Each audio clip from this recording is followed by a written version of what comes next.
Chains by Boss. Chains by Boss is now the official sponsor of the Cowboy Up podcast.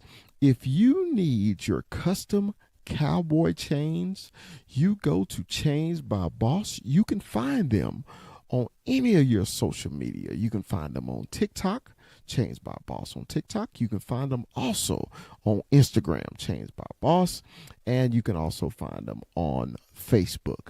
Chains by Boss will deliver the hottest new cowboy chains for you, and we recognize them as our official Cowboy Podcast sponsor.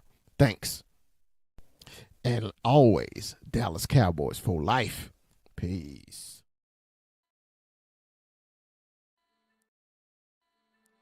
The Cowboy Up podcast would love to welcome Vosqueros Game as our official sponsor of the Cowboy Up podcast. Vosqueros Game has all your custom stickers, your custom towels, your custom tumblers, anything you need to represent your team, such as those Dallas Cowboys or even those hated San Francisco 49ers. Vosqueros Gangs have you. You can find them on all social media, especially Instagram and TikTok. The Cowboy Up podcast welcomes Vosqueros Game as our official sponsor of the show. As always, Dallas Cowboys for life. Peace.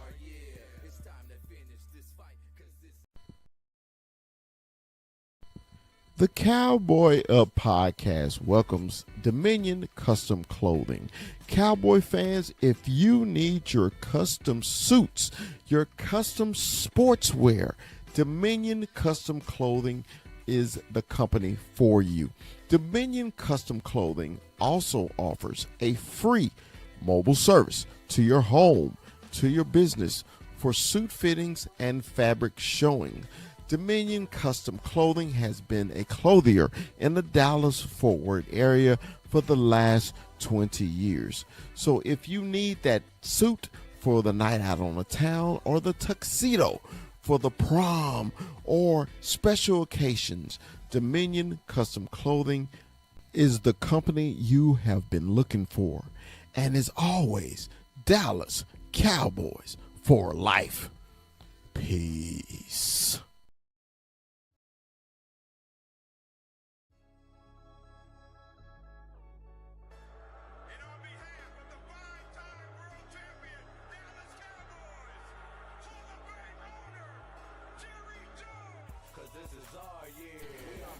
From Stop 6, Texas, it's the big fella.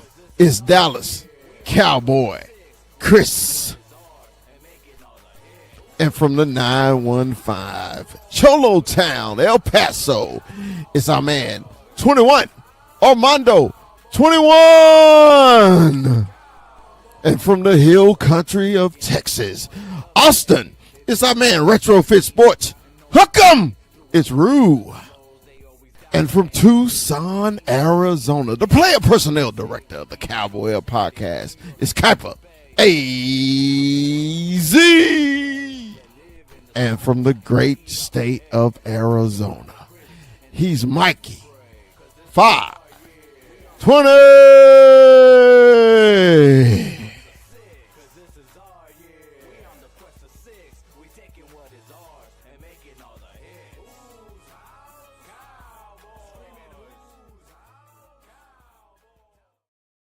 What's up? What's up? What's up? Say, man, y'all know what today is. Today is Monday. On Monday, man. This is the Cowboy Up podcast. What is cracking, fellas? You know, we've been on hiatus for a minute, on these mini vacations, celebrating birthdays, and New Year's and Easter and all that other good stuff, man. We've been doing a lot. Skip the Easter, damn. we just skipped all the way to Easter, man. So, hey, man, it's just good. It's good. It's good to be back, man. Good to see y'all. The rest of the fellas, they'll be sliding in a minute. Got 21's text said he'll be in just a minute. Man, everybody on TikTok, appreciate y'all following us. Everybody on Facebook, appreciate you following us. Everybody on Instagram, appreciate it. Say, man, this is our 2-year anniversary. And it's funny, man. We started. It was actually the anniversary was actually last week, right? And we started right after we started our show right after a damn Cowboy lost to Green Bay Packers. And I was like, way to kick off a Cowboy podcast right after a Cowboy lost to the Green Bay Packers. That's how our show started, right? And I was just like, okay, because we really honestly thought that the year that we lost to the Packers the second time, that hey man, this is gonna be a long playoff run. We're gonna have plenty of stuff to talk about. And you know that sound that he making on Pac-Man, womp womp womp, and he remember that, Rue? Was that the feeling you had when, I mean, the Packer game was over? It's like womp womp womp. I feel like I've had to relive that Packer loss over a half a dozen times, man. I feel like that Packer loss has just haunted us forever. I don't know when or if we'll ever get over that damn Packer loss. That loss that hurt, man. That was just the ugliest loss out of, like, you're a 6.5 point favorite. You're at home. You don't lose that game. Like, come on. That's terrible. It's terrible. Dude, when I say Kuiper, because you wasn't quite on with us yet, Kuiper. When I say we were so excited, we were just like, man, we about to go on this big run. We got a lot of things to talk about, man. It's gonna be flowing to the page and everything. And next thing you know, here come me jumping off the balcony in Denver. 21 sombrero is cocked to the side. It was rough. That's rough. 21, baby, how you doing? 21, how are you, brother? How are you, man? What's going on, fellas? Hey, we're, man, it's 2-year anniversary. Big shout out, right? Shout out to us, man. Hey, we're here. And then the moment I come into this sad moment, we're talking about damn playoffs, man. Yeah. Hey, I mean, that's how it was, man. You know, like I said, we had broke off from the other podcast and we was trying to do our own thing, and it was just one of those things, man. It happened to us, but it actually made the podcast even stronger because people saw. Well, you know how non-Cowboy fans they like basking in our misery. So you know, it was just like, look, man, either we real fans or not. That's one of the two. Either we gonna be real fans or not. And so we lived it. You know, we lived it and got in there and did what we had to do. So, but it's 2 years later. And we've been going strong, man. Had some nice accomplishments and everything. Got an active Cowboy on the show, you know. Hell yeah. We invited the enemy on the show. We invited Kuiper, and you know, even though his team keep kicking our ass, and I don't know why we keep having him on the show, but like, can't beat the Cardinals for some reason. I don't understand why. You know, we've had almost destruction of the show, and then come back to life of the show. Man, I think our show is like a mummy. You know, sometimes we go on hiatus, but you know, then we become the Walking Dead again. So you know, can't get rid of us, can they? So man, I know Kuiper only got a short time, but you know, I'm just trying to catch up a little bit. We've been gone for 2.5 weeks, really, almost 3. So 21, man, how was the new year and everything, man? Well, I heard you just got back from Cali. We was out in Cali. Little mini vacay, or what do they call it nowadays? Vacations, right? You know, it's a little couple thing, right? A couple little day trip. Went out there with family. Got together with big shout out to our man Boots on the Ground, Eric, man. Big shout out to Eric, man. I definitely gotta go check out. If y'all ever Southern Cali, and Eric tells you come check out the taco spot, y'all go check out the taco spot. I'm telling you, man. Prime Yeah, hey, big shout out to Eric, man. That's up, man. It's beautiful scenery right on the beach. But everything good. 2026 is going, right? It's going here. If you guys could see my room, you guys will know that 2026 going because I got this little toddler that don't stop now, and she's just everywhere. So I got toys all over the house, everywhere. I feel you. I feel you. But you know how it is, big fella. Yes, I know. And then, everybody traveling. Root go on the fifth wheel trip. He pulling trailers all over the Southwest. I don't know why he didn't make it up to the great Northwest. He went and seen everybody but me. I got a little jealous. Hey, time out. They're my neighbors. You way the hell up there, dog. Like that's a journey, bro. They a journey, but damn, like I need more time to come up north, big fella. That's a long way in that trailer, man. Well, how was your time away, bro? How was it?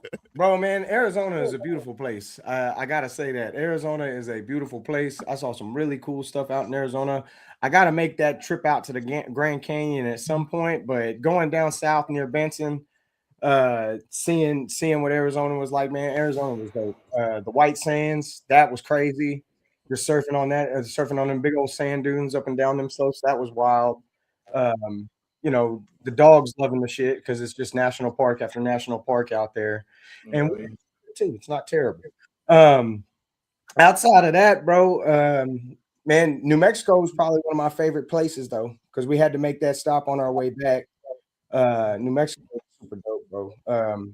Just to go from regular weather to hitting the mountain and just being covered in snow, and it's really not cold. Like I'm telling y'all don't know what cold is until you come to Texas and it's a solid 40 degrees, and you're just like, I'm not going outside ever again. And you're like, that's only 40. Come experience this because are 40. I'm telling you that right now. Right. They're 40, they're 50. It's nice, bro. Arizona and New Mexico. And honestly, I wish he was here because I did get to run into old Mikey 520 out there in Benson or in Tucson, actually. Made our way up to, of course, the casino, same place I saw Mondo in El Paso. I keep dragging you boys to come gambling with me. One day you're gonna take me up on it, but Mondo's like, nah, bro. I see this shit too much. I'm out.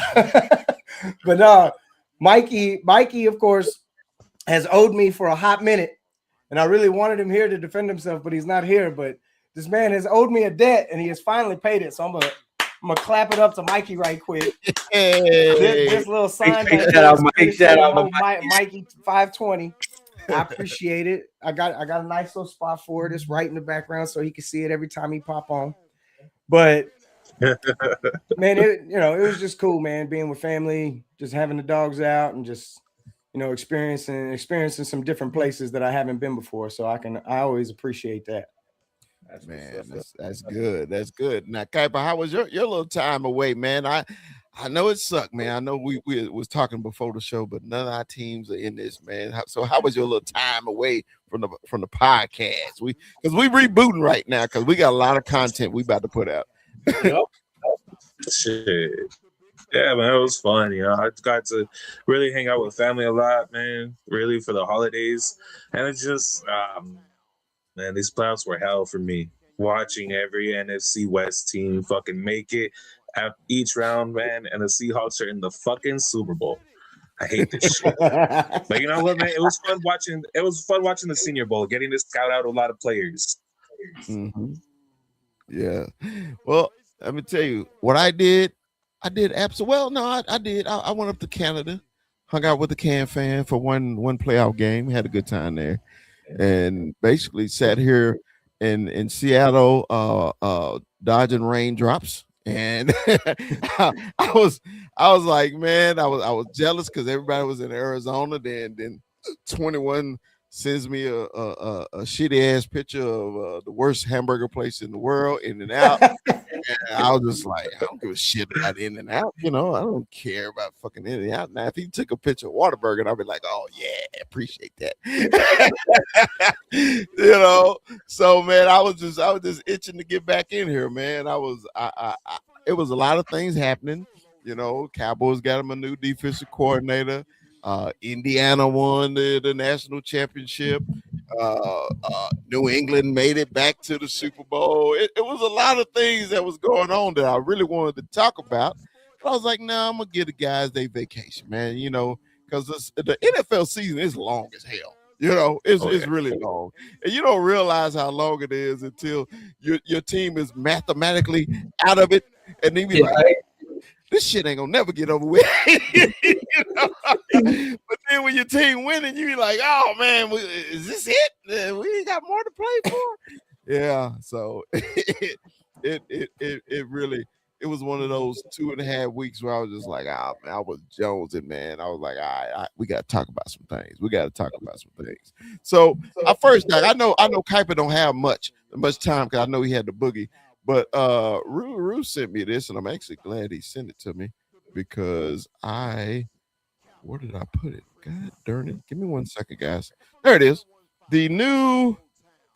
All the coaching. Hold on. There we go. All right. Can everybody see that?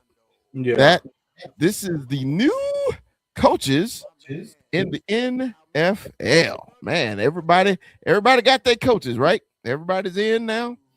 Does anybody got a vacancy? Everybody's in, right? No, this is it. The only one who hasn't taken a spot is Seattle's. What's his name?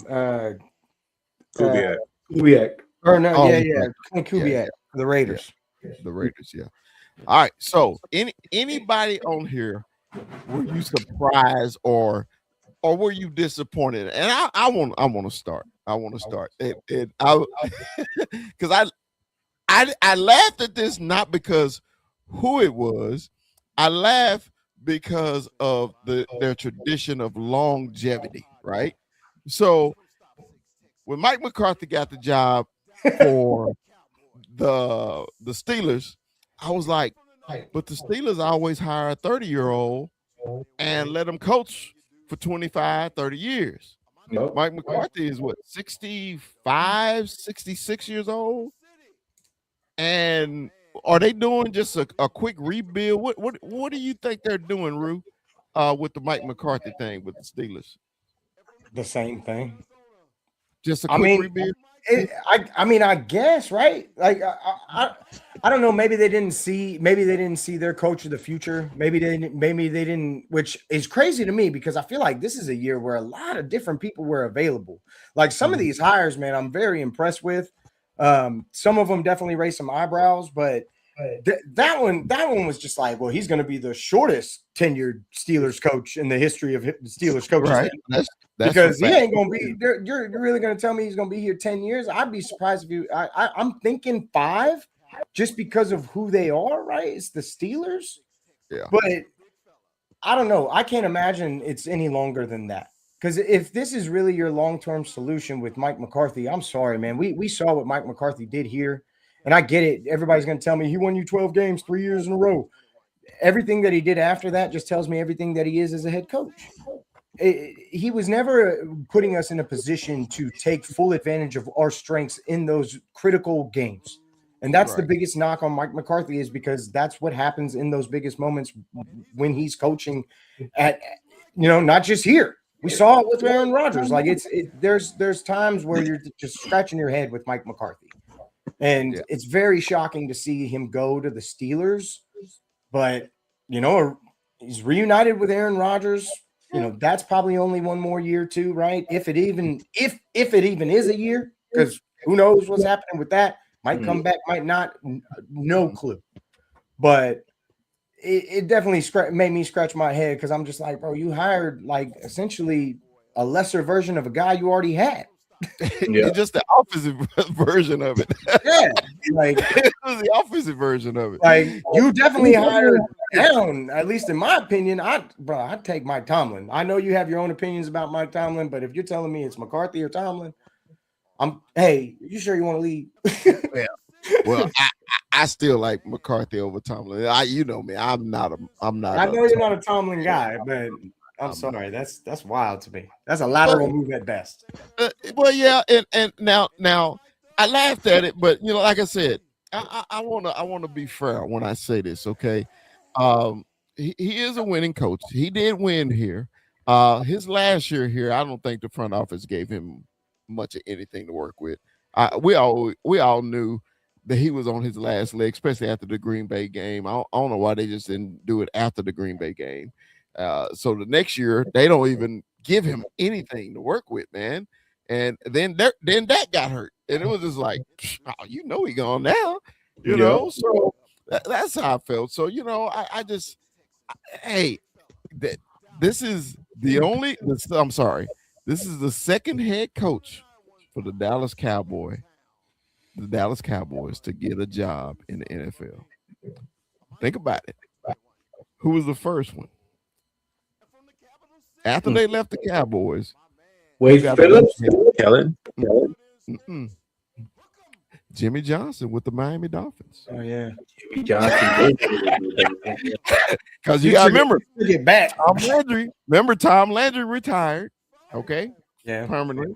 The next coach was Jimmy Johnson, right? yeah. All right. So then we go to Chan Gailey's and the Campos and Parcells. He retired permanently. Wade went back to coordinating. None of them. He went to the Texans though. Yeah, he did coach the Texans. But it was a temporary. It wasn't a head coaching job. It wasn't. Yeah. So the last head coach for the Dallas Cowboys to coach another team as a head coach was Jimmy Johnson, and now it's Mike McCarthy. And I think Mike McCarthy got that job just because he's from Pittsburgh. Kuiper, what you think? I think it was the last ditch effort to get A-Rod to stay one more year. But why? Truly. This is the same mistake they made with Kenny Pickett. If you really look at their roster, right, they have a lot of old players on there. A lot of old players. So it's not really that kind of a year for them to truly rebuild. I think this is fuck it. One more year with A-Rod and Mike McCarthy. Let's see what can happen.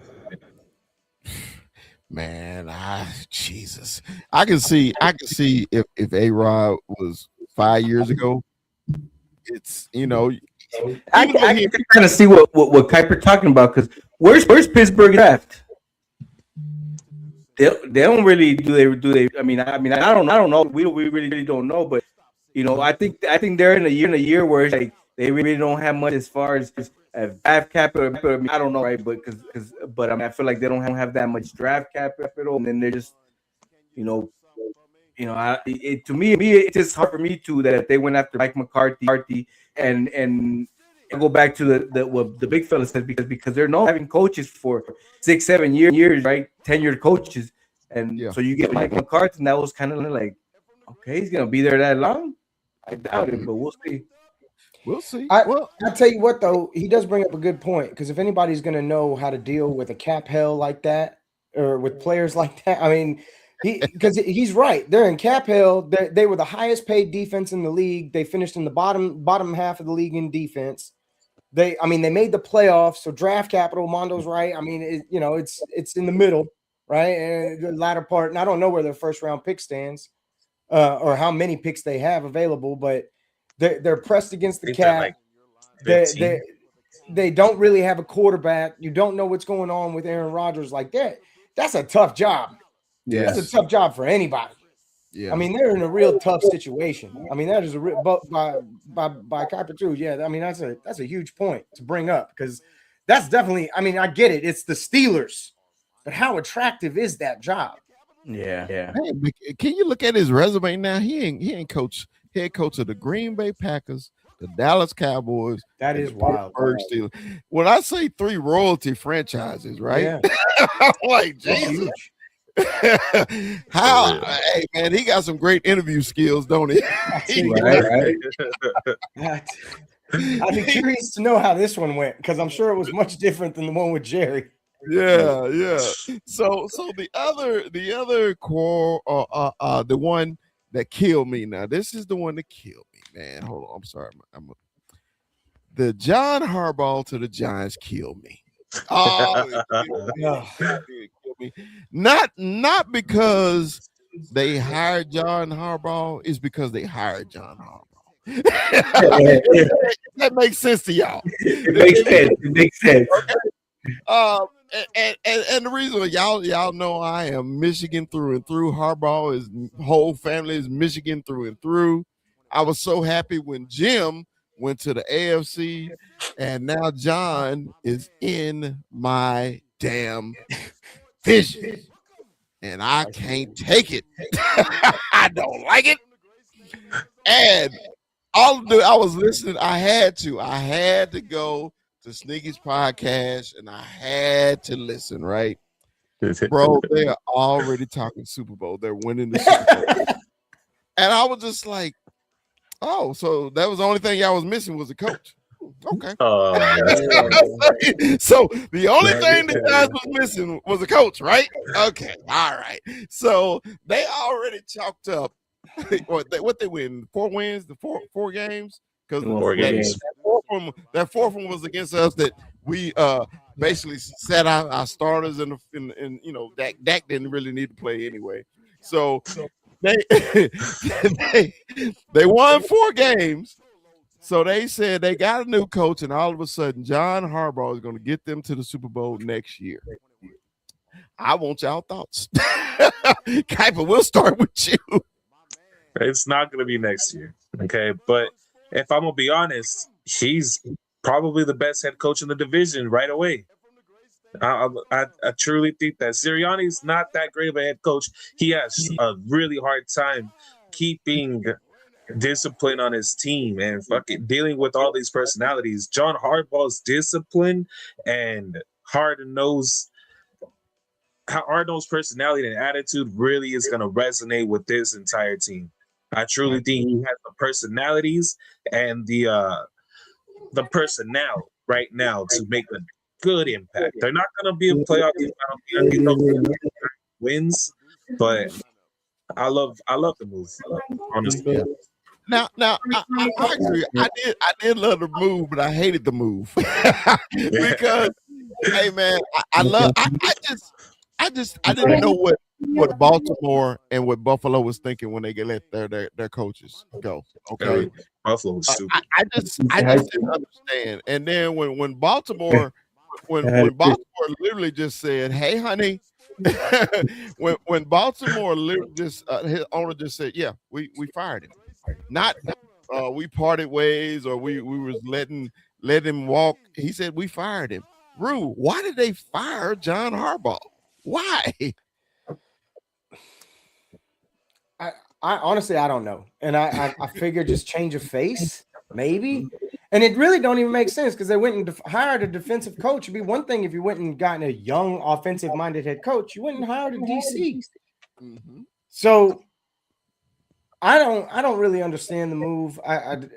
You are taking a shot with a young guy, in Baltimore now. Obviously, that's can be a tough division at times, but it's really crazy to me, and I really hate the fact that we have to play against a team led by John Harbaugh twice a year. And the fact is that team's got pieces, and those pieces are going to get healthy next year, and they're going to be a better team next year, and they're going to be improved because of what John Harbaugh does with that team. That defense is going to be heavily improved. I guarantee you that you're going to see a change on that side of the ball. And I know all the people in the comments are going to be telling me he's special teams coach. Tell me how Baltimore's defenses have played in years past. The guy knows how to hire the right people. A lot of his guys just got jobs. Look at Todd Monken back in Cleveland, head coach. I'm just saying, man, John Harbaugh is a leader of men. And when you do that, and when you are that, and you're in a new building, I'm just curious how he's going to handle himself in New York, because New York is a different animal, especially when it comes to media. But when it boils down to, man, he's got experience. But I will say there's only a handful of coaches that have multiple Super Bowls with different teams. Yeah. Say whatever you want, especially if you talk about next year, like you're acting up. Stop it. Mm-hmm. You won 4 games last year. I don't want to hear that nonsense.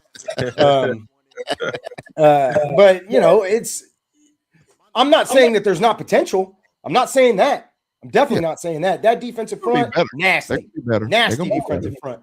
Malik Neighbors, good receiver, could be great. Might be even better. I don't know. But if he can stay healthy, that's really what's going to matter there. And Cam Scatterboo, at least for a couple years, bro, I tell you what, I hate playing against him twice a year. Yeah. That kid can run. That kid can run. That kid is everything that I thought he was going to be, and I let everybody make myself second guess myself. But damn it, that kid's got real heart, and if he can stay healthy, whew, he's dangerous too. They got some pieces. They got some real pieces on that team, and now the tight end is really escaping my mind because they got a real nice Theo Johnson. Yeah, Theo Johnson, nasty tight end. I mean, they fix up that secondary. Could be something. Could be working with. They could be cooking with grease. We don't know. John Harbaugh can change a lot of different things. Could be quicker than we want. Yeah. So this is why I'm frustrated about it. Because man, the guy can't coach.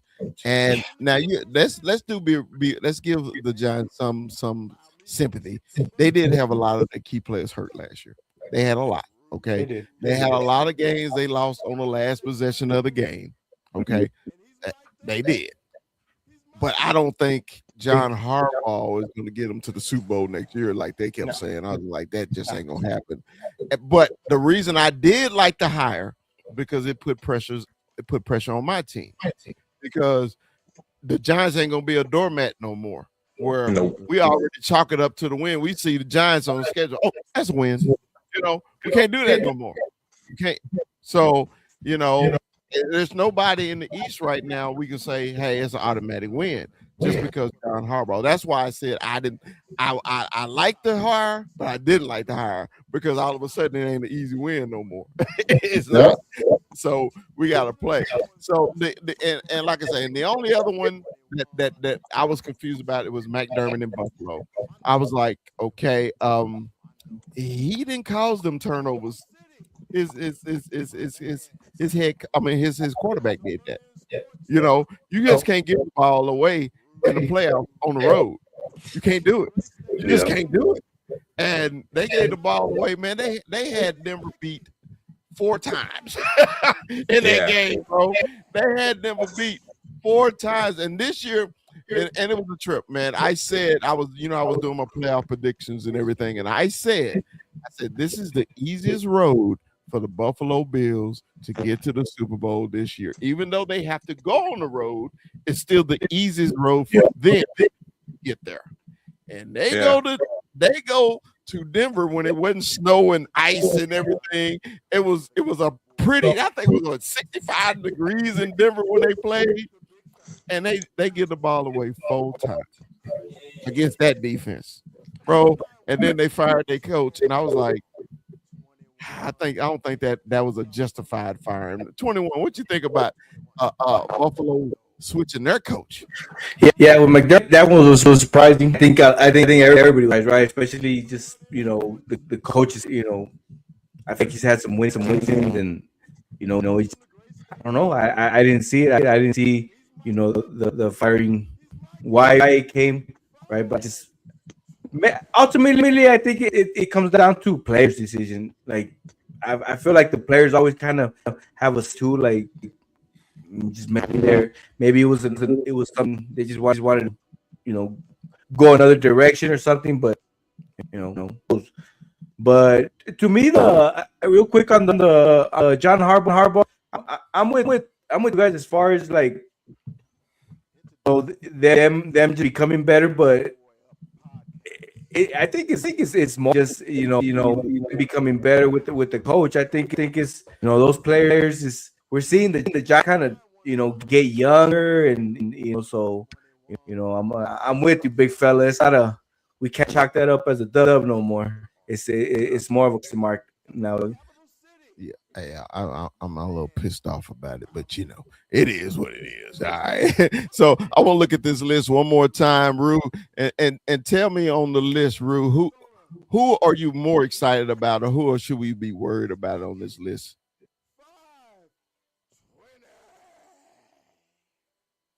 Are you muted, Rue? I think Rue's muted. My bad. Honestly, man, I know it's the Raiders. But Clint Kubiak feels like he's getting into a really nice spot. Kevin Stefanski in Atlanta is getting into a really nice situation for himself too, in my opinion. And real quick before we skip to this, I gotta touch on Sean McDermott and the Bills. Maybe I'm the only one, but I called for that man's job last year. And I wasn't shocked by this one bit. The only thing I disagree with is, number one, does your GM still have a job? You have probably the worst GM in the entire league. They should have been fired in tandem. If I was the owner of that organization, I'm calling both of them in, and I'm like, y'all can go to hell. Because, you might have drafted me Josh Allen. Yeah, you might have banged your hand on the table for Josh Allen. But every decision you have made since that one has done nothing for my damn team. Nothing. There isn't a single move. Von Miller, TJ Watt, drafting the Cookie Monster in the first round, Keon Coleman. There isn't a single move that you have done that is worth a damn. So he need to go too. He need to be gone. Him double down on our GM today. I was just like, oh, so you just dumb. And I'll tell you this, that is eerily similar to the Dallas Cowboys. Because notice who they hired. This dude has been there the whole time. Yeah. He is homegrown, baby. Right. This is like they just went from the OC, promoted his ass. Like, here you go. Yeah. And I'll tell you what, like, that's not what I would have done. I'd have cleaned house. I'd have cleaned house just like Christian Parkson did as soon as he walked into the Cowboys defensive room. All of y'all are fired. Get out of my office. I'd have cleaned the house. I don't give a damn. I got Josh Allen. I have figured out the hardest position in football to figure out. Right. Everything else I can fix. But I have the hardest position in football figured out. So I need to put somebody. Bro, you need change. That wasn't enough. Firing Sean McDermott and nothing else makes you look dumb. That's why everybody's talking. If you would have cleaned shop, it'd have been like, all right, they're trying to put some pieces around Josh Allen. And I would have started with the GM, and then it would have been the coach. Now, this is what get me. This will get me. How Cleveland can be one of the worst teams in the league, and their head coach get a job just like that after being fired. So was it their head coach or was it their front office? The Kuiper, which one is it? Shit, it was the front office. It was 100% the front office, man.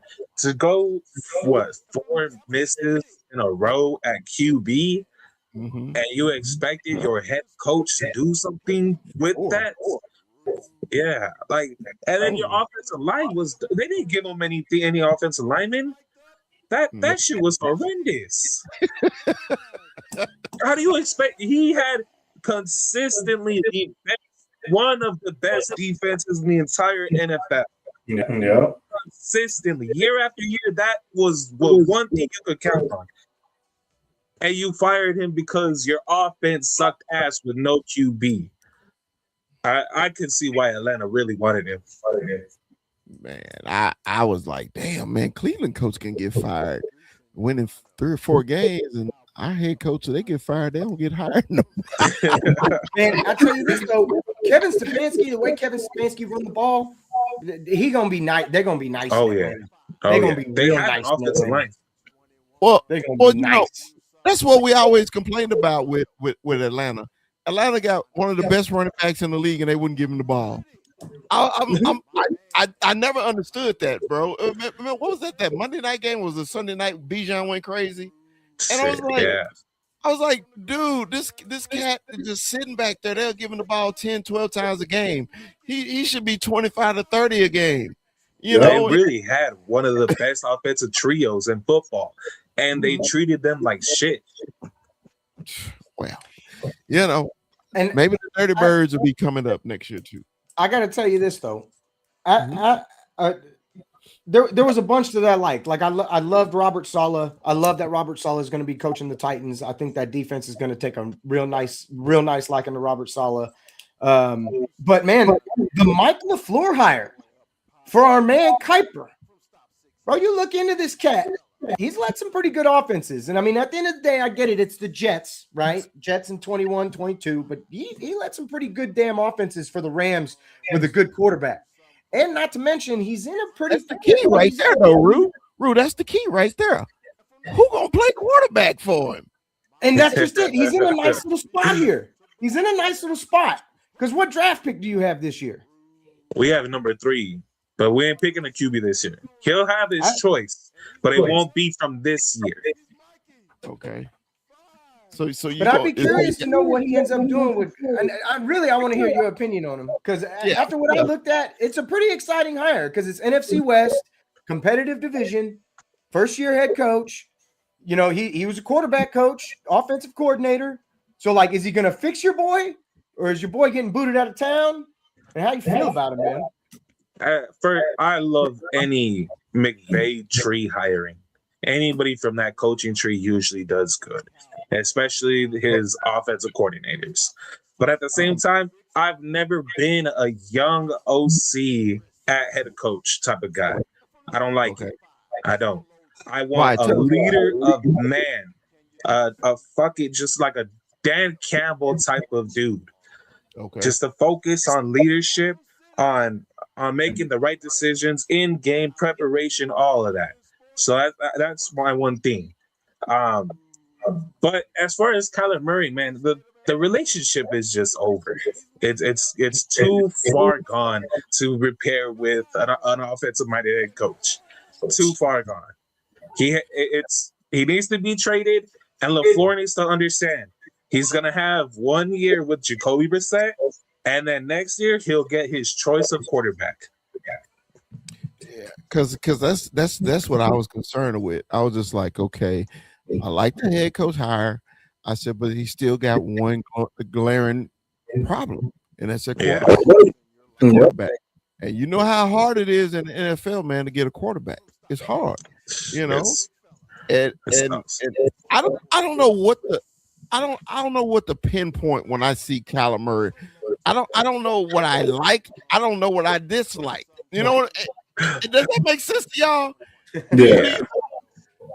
Tell me one thing you like about Kyler Murray, though, Kuiper. Dude, he's so talented. And if you look at really what happened to Kyler Murray, right? He had Cliff Kingsbury. Year 1 with Cliff Kingsbury, we went to the playoffs. Kyler Murray was rookie of the year, had a fucking amazing year. Look at what Cliff Kingsbury did year 1 with the Commanders. Same thing to Jaden Daniels. After that, downhill. Cliff Kingsbury was horrible for his development. Then we dropped down to Drew Petzing, somebody who needs a Jared Goff at quarterback. Never was going to work, and he's a terrible offensive coordinator. Terrible. Mm-hmm. So, to me, Kyler Murray still has never been really given a good shot to show his true skills. Now, McVay's offense, I don't think is the right offense for Kyler Murray either, but I can tell you one thing. He gets somebody who knows how to work with his style of play. Kyler Murray is going to have that Sam Darnold year. Okay. So when you say Sam Darnold year, so are you basically saying he does need that change of scenery too? He does. It can't be in Arizona. Man, I tell you what, I don't know. Man, I agree. Look, Kyler Murray has been a thorn in my side for many years. Okay, from going to Allen High School to playing at Oklahoma, and obviously he's never lost in my building. Right, like that's a real stat. One second, Rue. Yeah, you gotta go, man. All right, we gotta go, man. We'll catch up with you soon, okay? All right, thank you guys. All right, go ahead, finish. Well, I wanted him to hear this mostly, but I'm just saying, like, Kyler Murray can make any throw. I think the biggest problem with Kyler Murray is, man, have you decided if you really want to be an NFL player yet? Like, that's really where I'm at with him. Because he has the skill. The kid's got speed. He's got really good. He's got great arm strength. He can put the ball wherever he wants. The real question is, are you going to play Call of Duty, or are you going to do this football thing? Like that's really right with him. Because it's just a question of, you know, he's had a lot of different people in that building, and is this the guy who can fix him? When it comes to running McVay's offense, bro, he can make those throws. He can definitely do that. The beauty of him is he can even move a little bit for you in that offense, which I know and I can for it. So I don't know if his place is going to be in Arizona. He might never pick it up because at the end of the day, if you can either be Ezekiel Elliott or you can be Derrick Henry. It is what it is. Right. Yep. Man, okay. All right. So we talked around the league. Let's talk about some Cowboys. All right. Christian Parker is our new defensive coordinator. He came over from the hated punk ass, trick ass, hoe ass, bitch ass, cheesesteak eating ass, garbage ass, city ass, green booger jersey wearing ass Eagles. I'm sorry, I went a little too far. I'll take it back. I take back the nasty city. No, I'll keep that one in. Anyway, we get a young defensive minded coach who was the secondary coach for the Philadelphia Eagles. All right. So at first, like Cowboy, who just not into assistant coaches from other teams. First thing I said, who?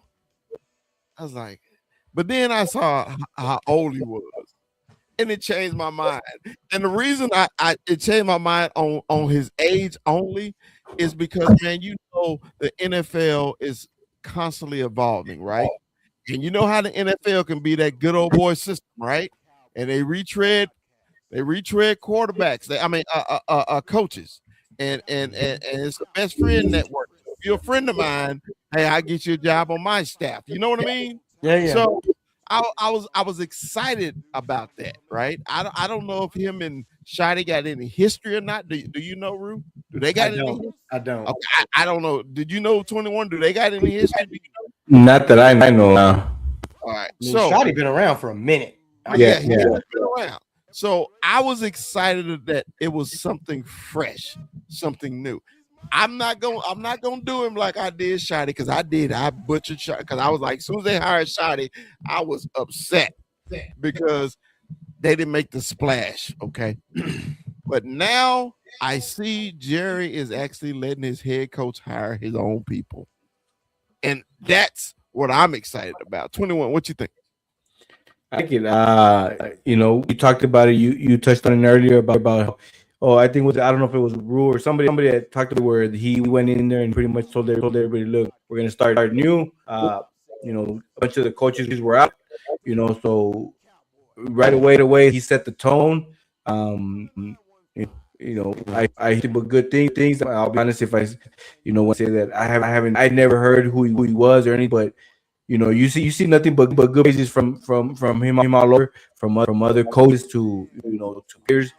Obviously Cooper DeJean, I saw I think a tweet that he put out, talking about how we got a good one. So so those praises are always good, right? And it gives you a little bit of confidence, and like Big Fella said, we're going young, so it does let me know that it's Shotty picking, not Jerry picking, right? So it's a win for us. We'll take it. Yeah. Rue, what did you think when you heard that we got Christian Parker from the Eagles? First thing is to reiterate what you said. Shotty hired this man. Shotty was a part of the process. Shotty was a part of the interview. Like, Shotty had a big influence on bringing him in. That's huge for me, number one. Number two, this man fixed the Eagles secondary. Do we remember how bad they were? They were trash. They were trash. Yeah, they were the air raid. Like, there wasn't a single quarterback they could stop. It was awful. This man turned Cooper DeJean and Quinnen Williams into two of the most feared corners in the game. And I'm telling you right now, I don't have a lot of high praise things to say about Quinnen Williams. Cooper DeJean has definitely come into his own. Quinnen Williams, a lot of that stuff, really, like the way they try to paint him out to be the next Revis Island, it just doesn't impress me like that. Like, y'all need to stop that nonsense.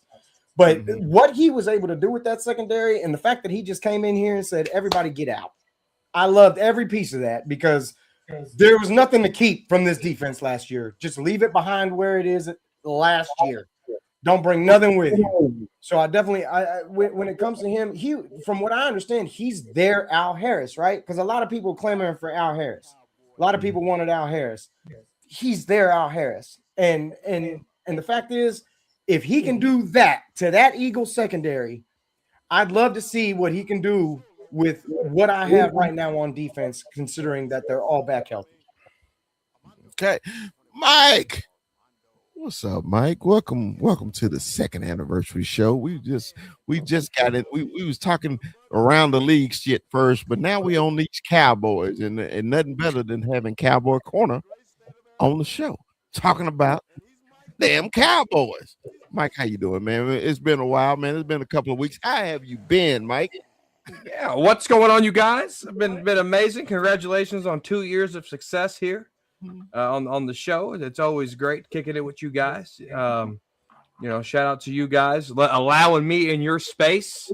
It's always a privilege for me to be in your guys' realm. And the vibes are always great, and it's been a fantastic 2 years, and I've been here as a fan and on the show for that amount of time. So to watch y'all grow and be who you guys are and get to know you guys on an individual basis has been a privilege. So I appreciate all you guys and for accepting Cowboys Corner.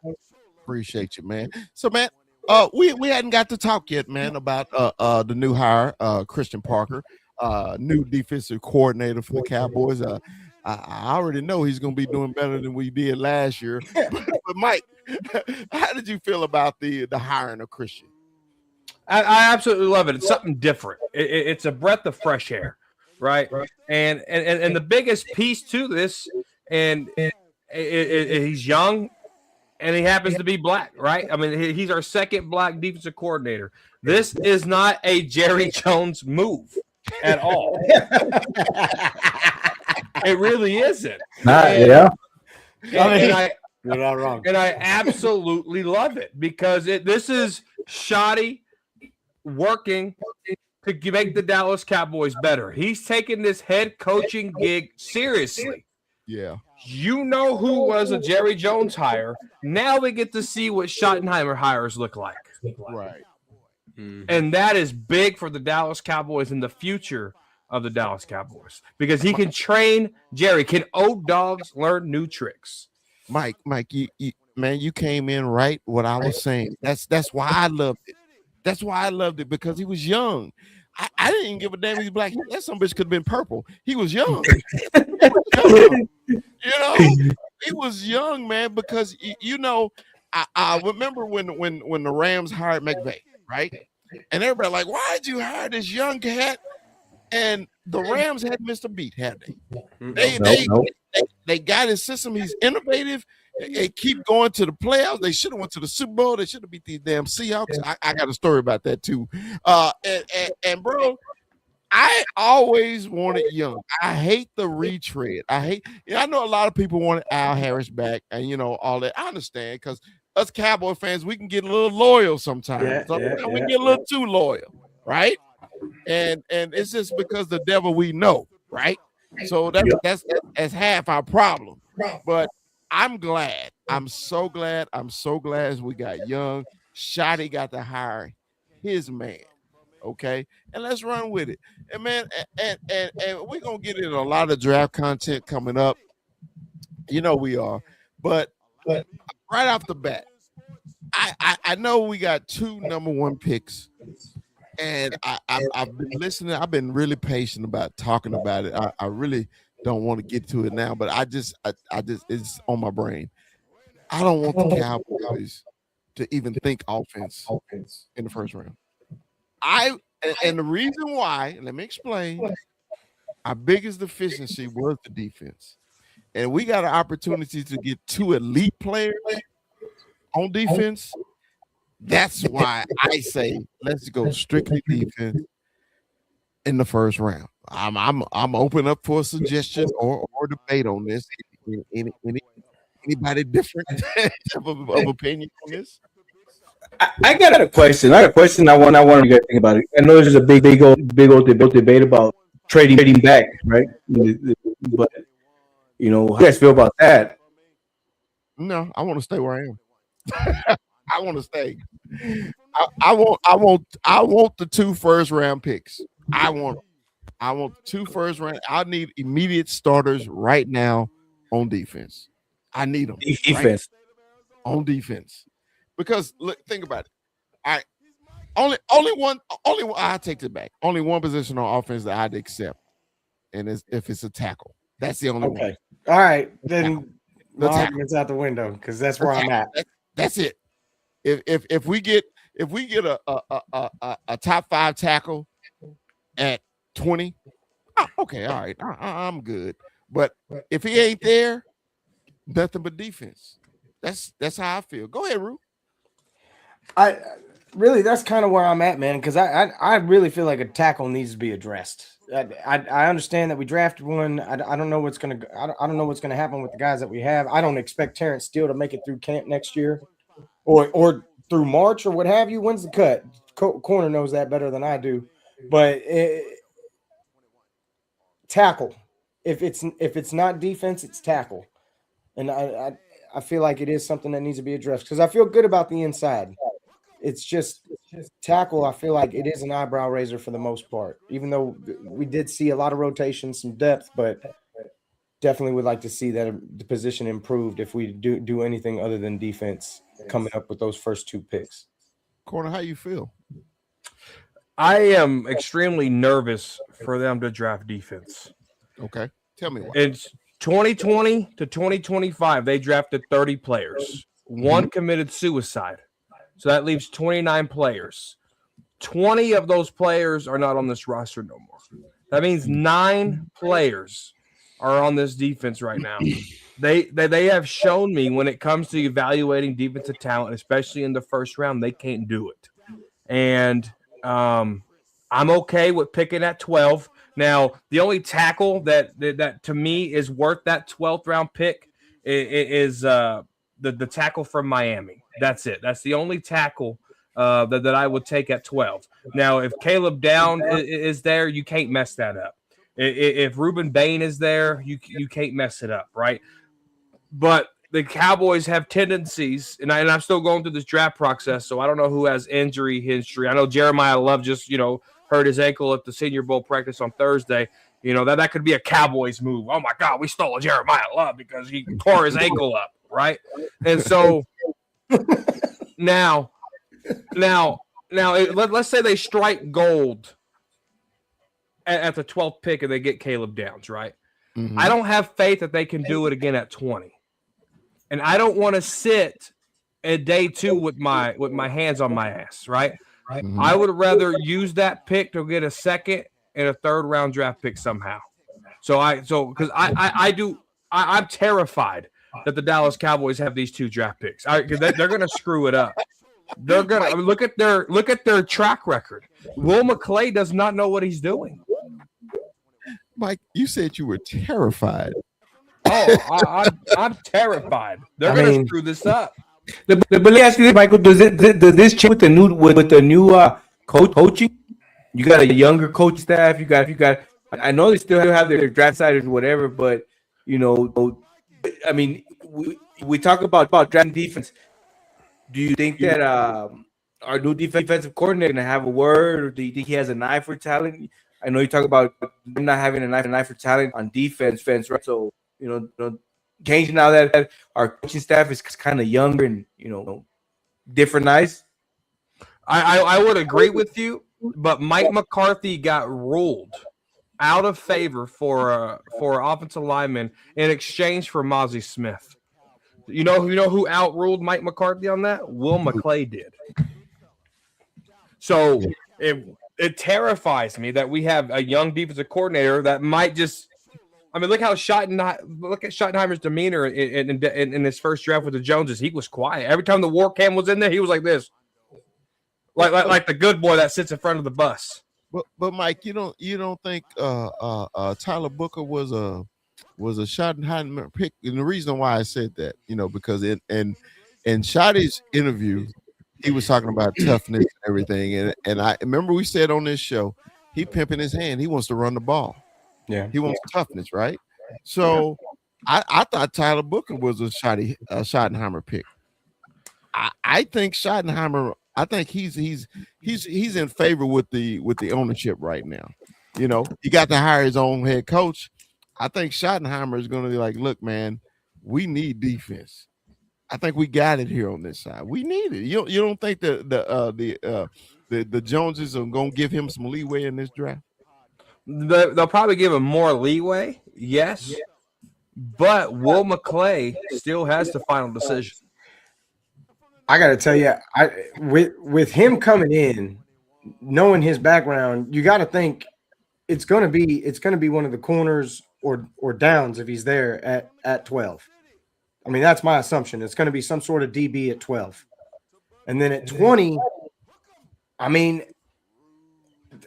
just take your pick on what you want, but because I mean, if it's not the edge, right? If it's not the edge at 12, knowing how involved this coaching staff is going to be, if you do go corner there, you got to think that he was heavily involved in it. I would assume anyway. If they do, you got to think that he had something to do with it. Yeah. That Well- Shy or No, Parker Christian, yeah. Because I mean, you got to assume they brought on young secondary coach, Yeah. to be the OC, to be the DC. I mean, we said it last year how they were pimping their hand. This could be another one of those things, or I mean, maybe it's at that 20 spot. I don't know, and maybe it's not like obviously then it wouldn't be him, but secondary in this draft, from what I understand, is pretty deep. And I mean, we haven't really dived into it. We're just giving it. I mean, it's just a little taste, but I mean, ultimately, you have a lot of depth at that position coming out this year, and then. I mean, if you're going D end at 12, I'm not really mad either. Because, I mean, it's something that needs to be taken care of, especially after what we saw last season. You're not going to get what you need on a consistent basis from Houston, and it's not going to come from Sam Williams either. So no, go ahead. No, the reason I was going to say defense, man, because we went out and get a fresh new hot defensive coordinator. Yeah. We got to change our whole mindset of how the Cowboys operate, and I hope Jerry has been doing that. So if he's going to do that, he got to change his mindset on how he's going to draft these players and who to draft too.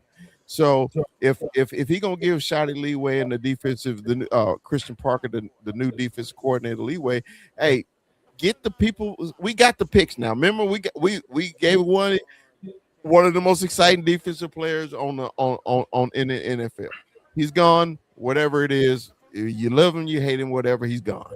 But we still we noticed it was no replacement. Our corners sucked. All this stuff was a downfall. I think it was a snowfall. Everybody on the defensive ball side played bad.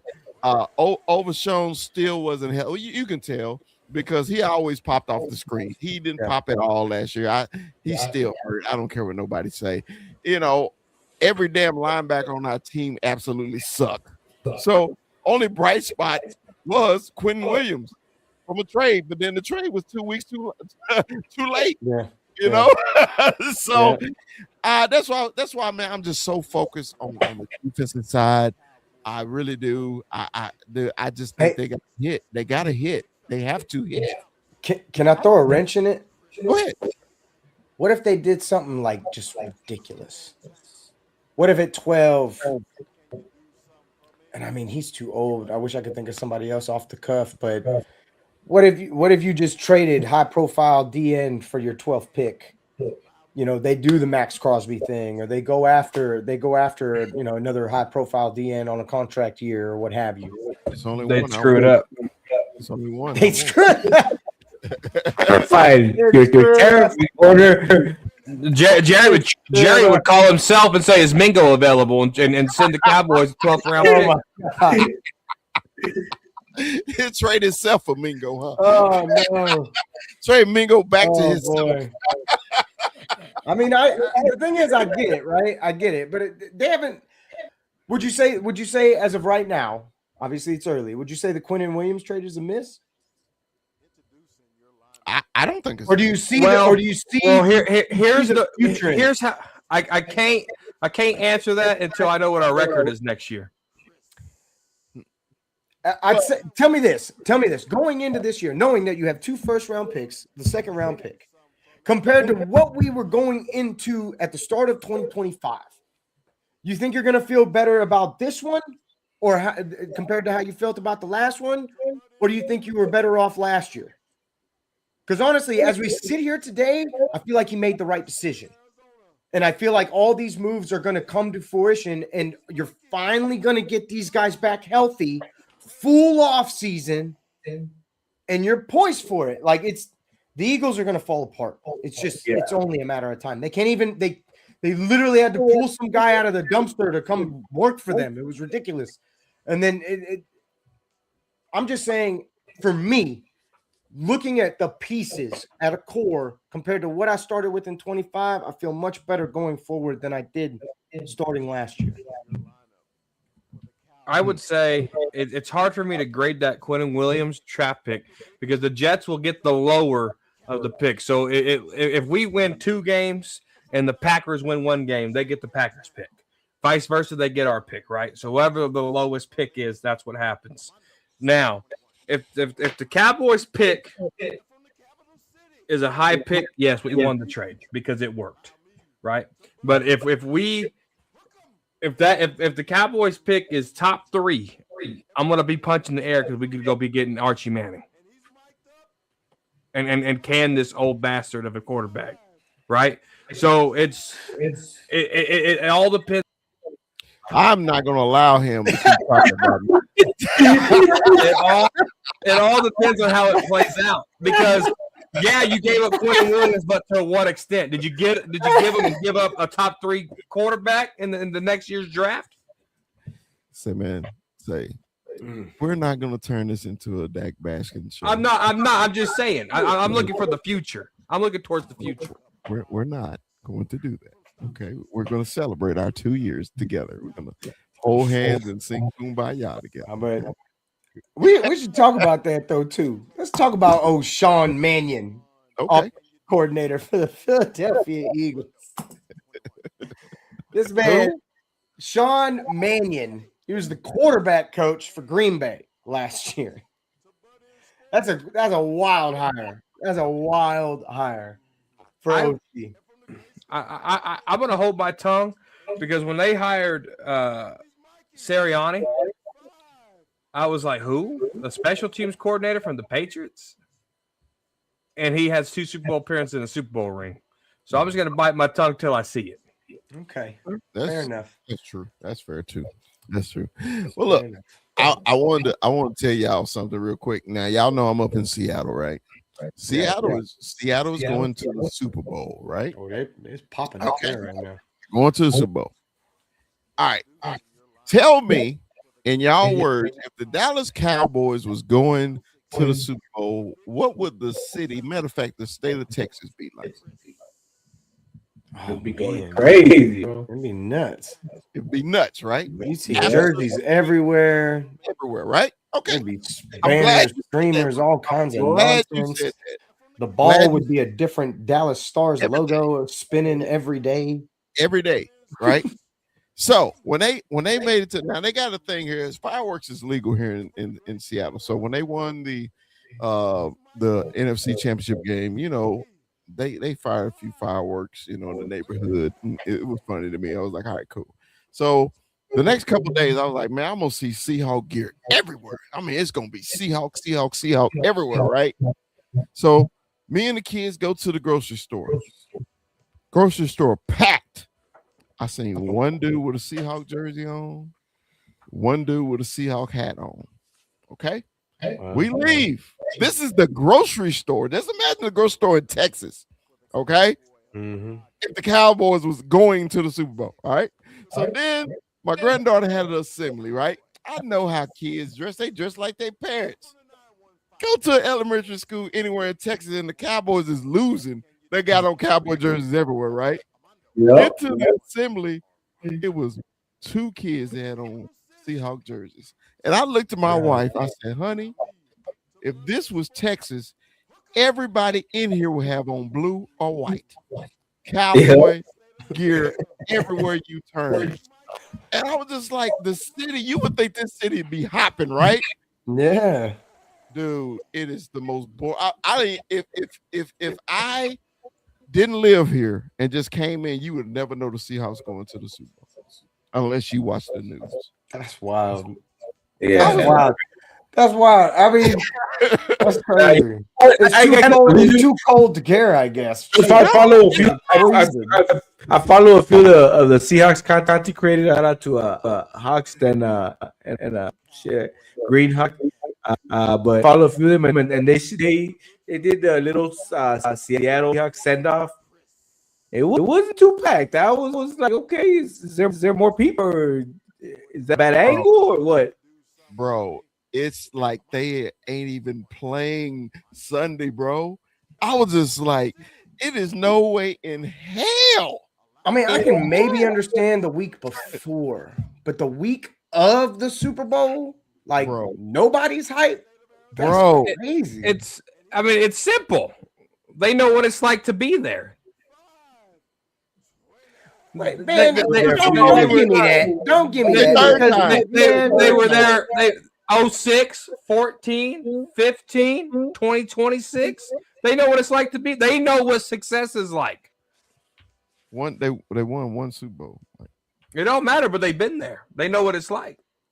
Oh, We Texas would burn down for all the damn barbecues we'll have in that dry ass state because we don't know how to act. We don't. Yep. Say, man, first of all, yo, it was funny to me. It was hilarious to me. I was just like, man, it is no way in hell. If we're used to it or if they used to it or not, I don't buy that shit corner. I don't buy that at all. You know, used to it is going there. If I'm a Patriots fan, okay, they used to it. The Seahawks ain't used to it. They got success. I tell you what though, Chris, maybe it could just be a Texas thing though too. Because like who rep they state more than Texans rep they state? Like really? Yeah. I don't know if anybody else reps their own state in that like with everything. We have our own pillows. I'm just saying, man. Like Texas is a different demon when it comes to stuff like that. We have our own house shoes. That might be a part of it. Could be. We decorate our living room Texas themed to remind us where we are. Yeah, right. I mean, he's not wrong. It's kind of like a guy from Texas moving to a blue house and put a cowboy flag out in the middle of that motherfucker in the middle of Seattle. I'm sorry. I'm sorry. That was me. And then some bitch is still out there too. You drive in front of my house. Hell yeah. For life, goddammit. Chop, what is going on, Chop? Straight Man, back good? from the Senior Bowl. What's up, baby? Yo, what's up, fellas? How y'all doing? Big chop, man. Hey, man, everything's good, man. Everything was good. Yeah, man, I didn't even know you was up, man. I just happened to scroll through, and I'm like, oh snap! Yeah, I got the link an hour late, but I'm here. Say, man, first of all, calm down. All right. He said, relax. Relax. You know, if we didn't want your ass here, you wouldn't get a link, right? So don't start that backhand stabbing shit. Okay, we're not gonna do that. 21. You see, he tried to snap me from the back and shit. Like I got an hour late. They got an hour late. Hey, I did. Hey, but didn't he get it though? he got somebody. Hey, you got it at the same time Chop got his. All right. So, hey, what was that Senior Bowl at? It was in Mobile, Alabama. Oh, okay. Yeah, it was pretty cool. I saw your YouTube, your scouting reports on the seniors there, and it sounded to me that the seniors was out there putting in work. They was putting in work out there doing their thing, you know, because now these are job interviews for them right now, you know. Absolutely. So give me one or two, man, that stood out for you, man. Hey, man, that kid, that DL. Hold on, let me get this thing. That D lineman from Florida. Yo, what was his name? Saleh Baines. Caleb Baines. 6'6", 335 pounds. Yo, that dude, hey, the guy, I don't know if they had the right offense, huh? Ruben Bain. Ruben from Florida? Yep. Okay. I thought it was Saleh Baines, but okay. Hey man, I don't know if they had the right offensive lineman out there or whatever, but he could not be stopped. He was a freaking load. He was a load. And it was another kid out there, Tim Keenan from Alabama, 6'2", 320, and I put it on my show. This guy played bigger than what his height size was. They couldn't move him. I mean, they just couldn't move him. But those two guys was definitely stood out. They'll be in the late first round, I think. Well, Banks will. Banks will. No, Cowboy. I don't mean Banks. Banks. Saleh Banks. Not Ruben Banks from Miami. I'm talking about Saleh Banks from Florida. Check him out, 6'6". He's a big he that dude. He's a D lineman. I mean, he's a one tech. If he's there at 12, it'd be hard to pass up on that dude. That dude is a load. And I know we kind of solidified that line, but he was a load. I went out there looking for, the cornerbacks, linebackers, and the edges. That's who I kind of wanted to see. But this guy was just showing up everywhere, man. I mean, they had a few cornerbacks out there that was pretty much represented. I was out there, ran into Foots the King out there, and Zach and Chris. So I kind of hung out with them a little bit. But hey, man, they got some corners in the draft now. Yeah, because that's one thing I do like about the Senior Bowl. And I actually like drafting seniors. Because seniors to me, they ready to roll right away. They didn't spend 4-5 years in college. They grown men now. They ain't got that kid mentality, right? That's why I say, man, them seniors, these job interviews, because hell, they may not play another down of football after the Senior Bowl. You know what I mean?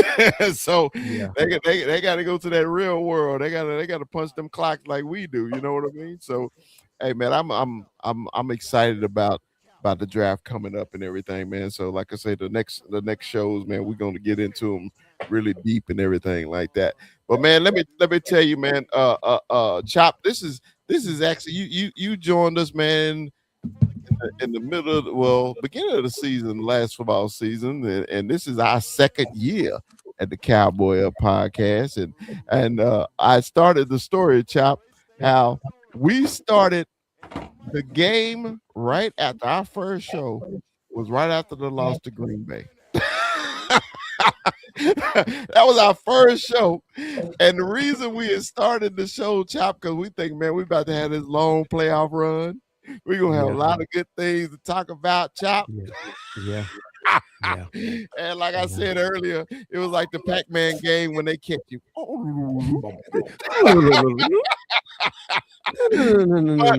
But we fought through it, man. We hey, it's always Cowboy stuff to talk about. So always. we fought through it, man. And we just appreciate the people who followed us over from the old show, the Cowboy Huddle. Shout out to G, the #1 Cowboy fan, Hampton. Shout out to him. I gotta get with him too. I gotta get with G, man. So we just started doing our own thing, man. And thanks to Deuces, because if it wasn't for Deuces, we wouldn't have a show. and the guys know what I'm talking about. so man, look, man, we just wanted to do our own thing, and it's been fun. And what's so bad, man? Just like all of us, how we all met social media. Every last one of us here. We met on social media because we had one common thing. We love the Cowboys, right? And my whole thing is real dudes know real dudes, right? They you know who fake, who phony, you know how to know. You can feel it in your bones, right? So and I try to treat everybody the same. I was just like, I want you to know, man, that we friends, we're gonna be friends for life, And my mother used to say this all the time. She said, Chris, you sure can bring home a stray dog. I said, Mom, I was like, what are you talking about? She said, boy, you make friends anywhere. Yeah. She said, you've been doing that since you was a kid, man. You can make friends anywhere. I was like, hey, I can't help the people love me, girl. Shout out to moms too, man. Shout out to moms. She be coming up to Seattle soon. Hey, any story, 21, man, that that you remember for the last 2 years, man, that you still think about here at the Cowboy Up podcast? Hey man, just, having Brock on there was one of the big highlights. Obviously, we were able to get an active player at the time. Well, he's still an active player. So shout out to Brock. Hopefully, we can get him back, man, and hopefully we can get some more people on here, man. Yeah, he had tuned in on the stream on TikTok earlier. I saw his name pop up, so he snuck in on the show a little bit, man. Shout out to Brock Hoffman, Mr. 6'7". Hey, 8'9". Hey, 21. Rue, any special things, man, in the last 2 years, man, you want to recap? Damn, man. I mean, there's some personal stuff for sure. I mean, going to the Michigan game with you was a pretty big highlight for me. I know that's not really part of the show, but being able to do that, meeting through social media like this and experiencing a game like that was cool. So, that's definitely something I'll never forget. And then, obviously having Brock on here, that was huge. That was a pretty big day. That's just the big fella putting in work, bro. And shout out to you for always doing that, man, because that's definitely one of them things like that doesn't happen without you. So that was huge. He follows all of us too. Yeah, he does. And that's the other thing, man. Brock Hoffman is cool as a fan. I don't care where Brock Hoffman goes. I don't care if he's a Cowboy for life or if he ends up somewhere else. Brock, I will always be a fan of Brock freaking Hoffman, man. That dude is a cool ass dude. Just for showing us love, man. Because he didn't have to do all that. Yeah, he didn't have to do that at all. He didn't have to do none of that. And the fact that he was cool about it was always pretty chill. And yeah, man. I mean, just really the connections, bro. I mean, with all of you. I think that's the biggest takeaway from this that for me that I get out of it is the connection that we all have in this and just together and that's what's really dope about doing shit like this. Now, FYI, man, 21 will be making his first venture up to the big house this season, man. The University of Texas El Paso is gonna stroll their little sexy ass to Ann Arbor. Hey, man, you know what happened last time Texas came up to Ann Arbor? Yeah, buddy. That was a different Texas team. Hey, you never know. You never know. We might witness Appalachian State 2.0. That's not gonna happen. The miners will not. So we try to make this a show trip. So anybody want to slide up to Ann Arbor on the September 19th, man, y'all come on up there with us. We're gonna party like it's 1999. But anyway, now, and dude, it's funny. I was following Chop. Okay, I'm gonna tell y'all the quick story how I met Chop. Okay. We from the same goddamn city. Didn't even know. We don't even know each other, right? So wow. I was going through. I was like, man, I'm liking this content, Mr. Point Man. All right, man. He sound like he from the South, blah blah blah. I showed him a message. Hey, man, let her have you come on sometime. Chop don't even return my damn message. I'm like, God damn, Chop ain't gonna return my message. Okay, cool. Hit him again. He laughing because he knows it's true. I hit him again. Hey, man, shit, man, love your content, dog. Come on the show sometime, right? We get to talking. I said, bro, where you from, man? He said, I live in Atlanta, but I'm from Fort Worth. I said, you from the Funk? He like, yeah. He said, you from the Funk? I said, man, stop sixing this jump, player.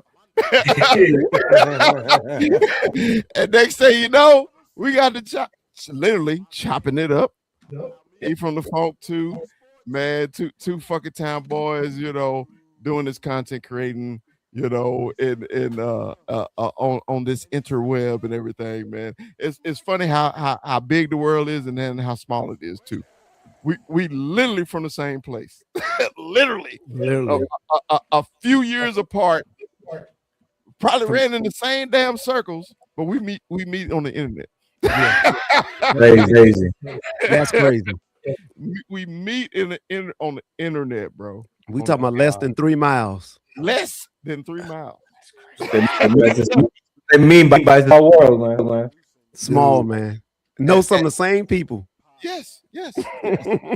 So, and then let me tell you how we met Cowboy Corner. Let me tell you how I met Cowboy Corner. All right. I was never the YouTube guy. I never was. And until we got on Gary's show, I was never the YouTube guy. And then I started scrolling YouTube and everything, and ran across Cowboy Corner. And I was like, this dude crazy as shit. I was like, but he funny. He was funny, right? And I caught one of his shows, one of the Talking Crazy shows. No, it wasn't Talking Crazy yet. You was it the Frisco? No, the other show before the Frisco Report you was on, Mike. What show was that? What's the name of that show? You got to go way back in the memory bank. I thought it was called something else, Mike. What was your first show called? Mm-hmm. He been on so many. Anyway, I saw him. I say, that dude crazy. I said, I like Mike. And let me tell you why I fell in love with Mike. Mike is a Cowboy fan, but he's not a Cowboy fan. But he's a Cowboy fan. Whoa. Let me explain. He is the harshest critic of the Cowboys I ever met. But he loves it, man. If you ever watch his simulcast of the game, he is so excited. He's excited. He cheers. He loves them. But don't let him fuck up. Mike will rip them apart like he don't even know them. And I was just like, that's why I love it. He'll come on this show. Micah, his whole thinking of the Cowboy, the way he thinks about the Cowboys is totally different the way I think, the way 21 thinks, the way Chop thinks, the way Rue thinks. And I think that's why when we created the show, I always wanted the barbershop format just because we can disagree to agree. You know what I mean? Cowboy Corner dislike the play of our quarterback. I love the play of our quarterback. Okay? But we still want the same goal. We want the fucking Cowboys to win. You know? So, just the way we come to it is different. So, man, this just, for those who's watching on TikTok, on Facebook, Instagram, all that, this is just, how we became friends. We became.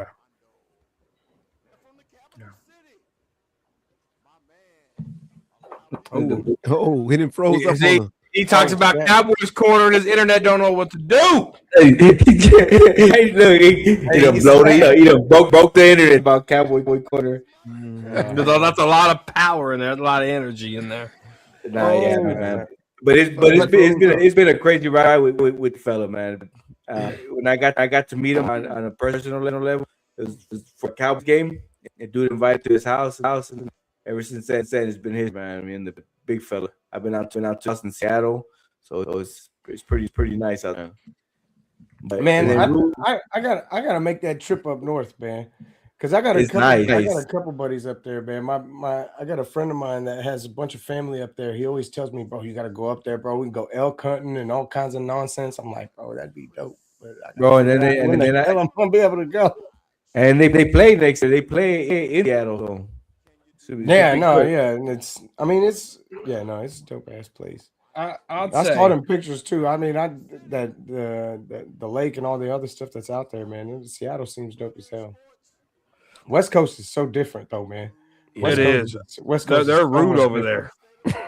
They're rude over there. They're rude as shit over there. That's northeast. Shit. I went to Orange County, and every single one of them talked like they were mad at me. I don't even know them. One of the cashiers, you gonna buy this? Well, I didn't set it up there for you to look at it. Ring that shit up.